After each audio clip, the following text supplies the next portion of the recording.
আজকে এই মুহূর্তে আমরা সবাই বাইরে হয়ে গেলাম, একটু মাজারে যাবো। তো সঙ্গে থাকবেন সবাই, মাজারে যাইতেছি আজকে সবাই। তো সঙ্গে আছে লিটন, সুভাষ, ইমন, সাগর, উজ্জ্বল। সন্দীপ কোথায়? সন্দীপ দেখা যায় না তো, এই যে সন্দীপ দেখা যাচ্ছে। আমরা মাজারে যাবো আজকে। সবাই এখন চা খাইতে পেতেছে, তাই আমরা এখন সবাই চা খাইমু একসাথে। সবাই এখন আমরা একসাথে চা খাইমু, সবাই চা খাইতে যাবো। মানে 4 ঘন্টা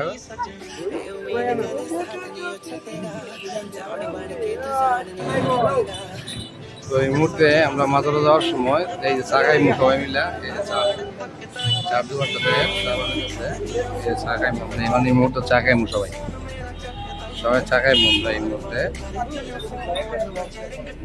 আমাদের ভাই উজ্জ্বল আমাদেরকে চা খাওয়াবে।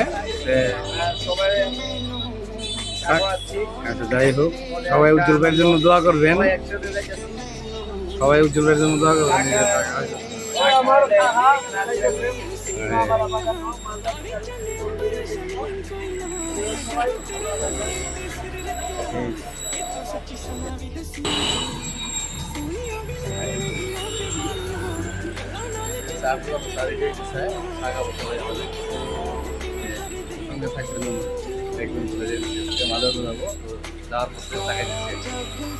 এই যে সবার হাতে হাতে চা, সবাই চা খাইতেছি আমরা অনেক।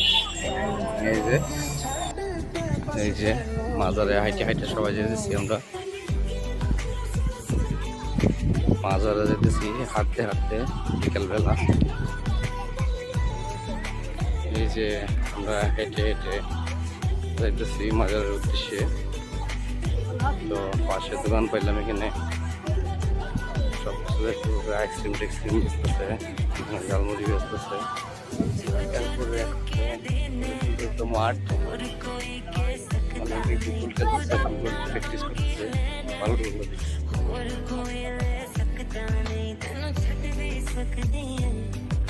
বাগানের ভিতর দিয়ে দেখতেছি মাজারে অনেক লোক, আমরা একসঙ্গে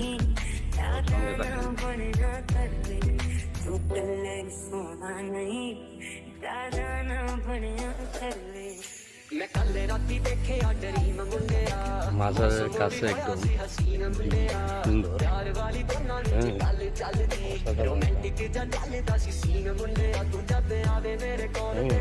মাজারের সামনে কত সুন্দর একটা সবাই নির্জুম পরিবেশের মাঝখানে একটা দিঘি। এই মুহূর্তে অবশেষে মাজারায় পৌঁছে গেলাম। মাজারটা খুবই জাগ্রত। মাজারটা হলো মাধবপুর নপাড়া, ওটা হবিগঞ্জ মাধবপুর নপাড়া চালগানের ভিতরে মাজারটা পরিচিতি লাভ করছে 5 নম্বর মাজার হিসেবে। 5 নম্বর মাজার হিসেবে বললে সবাই চিনতে পারে। তো সবাই 5 নম্বর মাজারে আসে, খুবই জাগ্রত, মানুষের মনোবাঞ্ছা পূর্ণ করার জন্য আসে। সবাই দোয়া করবেন, আর যার ভালো লাগে অবশ্যই মাজারটা আসবেন। মাজারের আশপাশটা দেখেন, বাগান, চারিদিক দিয়ে অনেক মানুষের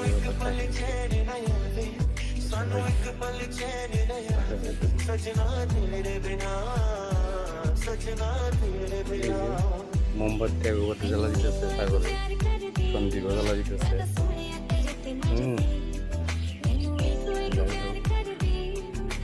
সকলের মনের আশা পূর্ণ হোক।